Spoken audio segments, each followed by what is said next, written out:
ആദ്യം തന്നെ ചങ്ങാതിമാർക്കല്ല ഒരു കിടിലോസ്കി നമസ്കാരം കഴിക്കട്ടെ. ഒരു കിടുക്കാച്ചി പരിപ്പ് കറിയ റെസിപ്പി കേട്ടോ. നാടൻ പരിപ്പ് കറി 5 മിനിറ്റ് കൊണ്ട് ഈസി ആയിട്ട് വീട്ടിലുണ്ടാക്കാൻ പറ്റുന്ന കിടുക്കൻ പരിപ്പ് കറി. ഇതിൻ്റെ കൂടെ ചോറും കൂടെ പിടിച്ച് കഴിഞ്ഞാൽ എൻ്റെ ചങ്ങാതി സംഭവം വേറെ ലെവലാണ്. അപ്പോൾ ആദ്യം തന്നെ പരിപ്പ് നല്ലവണ്ണം കഴുകി വൃത്തിയാക്കിയ ശേഷം ഒരു 2 മണിക്കൂർ 3 മണിക്കൂർ വെള്ളത്തിൽ സോഫ്റ്റ് ആകാൻ വെക്കുക. ആ സമയത്ത് നമ്മുടെ ചാനൽ ഫോളോ ചെയ്യാത്തവരുണ്ടെങ്കിൽ ഫോളോ ചെയ്യാനും ലൈക്ക് ചെയ്യാത്തവരുണ്ടെങ്കിൽ ലൈക്ക് ചെയ്യാനും കമൻറ്റുകൾ വാരി വിതർ എൻ്റെ ചങ്ങാതിമാരെ. അപ്പോൾ ഇതുപോലെ നല്ല ഒരു 3-4 പ്രാവശ്യം കഴുകണം കേട്ടോ. കാരണം പരിപ്പ് കഴുകുക എന്ന് പറഞ്ഞാൽ നല്ല രീതിയിൽ കഴുകി ഈ ഒരു മഞ്ഞ കളറുണ്ട്, ആ കളർ മാറുന്നവരെ നല്ല രീതിയിൽ കഴുകിയെടുക്കുക. ശേഷം നമ്മുടെ സ്ഥിരം കലാപരിപാടിയെ തീ പിടിപ്പിക്കൽ, ശേഷം ഉരുളി ചൂടാക്കാൻ വെക്കുക. ഉരുളി ചൂടാക്കാൻ ശേഷം പരിപ്പെടുത്ത് അതിലേക്കൊരു മറിക്കുക. ആ വെള്ളത്തോടെ എടുത്തൊരു മറിച്ച ശേഷം കുറച്ച് മഞ്ഞപ്പൊടി ഒരു വാരി വിതറുക. എന്നിട്ട് ആവശ്യത്തിനൊന്ന് ഇളക്കിയും കൊടുക്കുക സംഭവം. എന്നിട്ട് കുറച്ച് ഉപ്പും കൂടെ ഇട്ട ശേഷം ഇവനെ നല്ലവണ്ണം വേവിക്കാൻ വെക്കുക. ഇപ്പം നിങ്ങൾക്ക് ഇതുപോലെ ഒരു ഉരുളിക്കകത്തിട്ട് വേവിക്കാം. അല്ലാത്ത പക്ഷം പ്രഷർ കുക്കറിലായാലും കുഴപ്പമില്ല. കുറച്ച് എണ്ണയും കൂടെ ഒഴിച്ചു കൊടുക്കാം കേട്ടോ. പ്രഷർ കുക്കറിലാകുമ്പോൾ പെട്ടെന്ന് വെന്ത് കിട്ടും. ഇല്ലാത്ത പക്ഷം നിങ്ങൾ ഇതിനകത്ത് ഉരുളിക്കകത്ത് ഇങ്ങനെ ഇട്ട് വേവിച്ചെടുക്കുക. വേവിക്കും തോറും ഇതുപോലെ ഇങ്ങനെ പതയുന്നൊരയൊക്കെ വരും. അതൊക്കെ എടുത്ത് കോരിയും കളയുക. കാരണം അത് ചള്ള, അതിൻ്റെ ചെളി എല്ലാം കൂടി അങ്ങ് ഇളകി വരുന്നത്. കഴുകിയാലും നമുക്ക് ഇതുപോലെ ഇങ്ങനെ തിളയ്ക്കുന്നതനുസരിച്ച് ഈ പതയുന്നൊരയൊക്കെ വരും. അതെടുത്ത് കളയുക. ആ സമയത്ത് ഇത് വേവുന്ന സമയത്ത് ഇവൻ അരപ്പായ തേങ്ങ ഇടുക. തേങ്ങാപ്പീര ഇട്ട ശേഷം അതിലേക്ക് വെള്ളം ഒഴിച്ചു കൊടുക്കുക. എന്നിട്ട് നല്ല പേസ്റ്റാക്കി എടുക്കുക.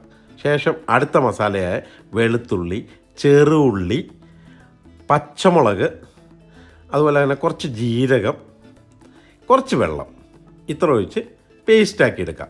അടുത്ത അരപ്പും റെഡി.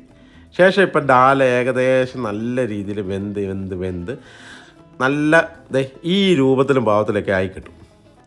ഈ രൂപത്തിലും ഭാവത്തിലായി കിട്ടുമ്പോഴേക്ക് നമ്മുടെ ഈ അരപ്പെടുത്ത് ഇതിലേക്കൊരു മറിക്കുക. എന്നിട്ട് മിക്സി ജാറൊന്ന് ചെറുതായിട്ട് കഴുകി അതും കൂടെ എടുത്തങ്ങ് ഇതിലേക്ക് ഒഴിച്ചിട്ട് ഇതുപോലെ മിക്സ് ചെയ്യുക.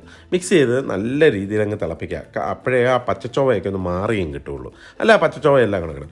നല്ല രീതിയിൽ തിളച്ച് വരുമ്പോഴേക്ക് അതിലേക്ക് തേങ്ങ നമ്മൾ പേസ്റ്റാക്കി വെച്ചിരിക്കുന്ന അതും കൂടെ എടുത്തൊരു മറിക്കുക. മറിച്ച് കഴിയുമ്പോഴേക്ക് നല്ല സ്മെല്ലാണ് കേട്ടോ എൻ്റെ ചങ്ങാതി വരുന്നത് കേട്ടോ.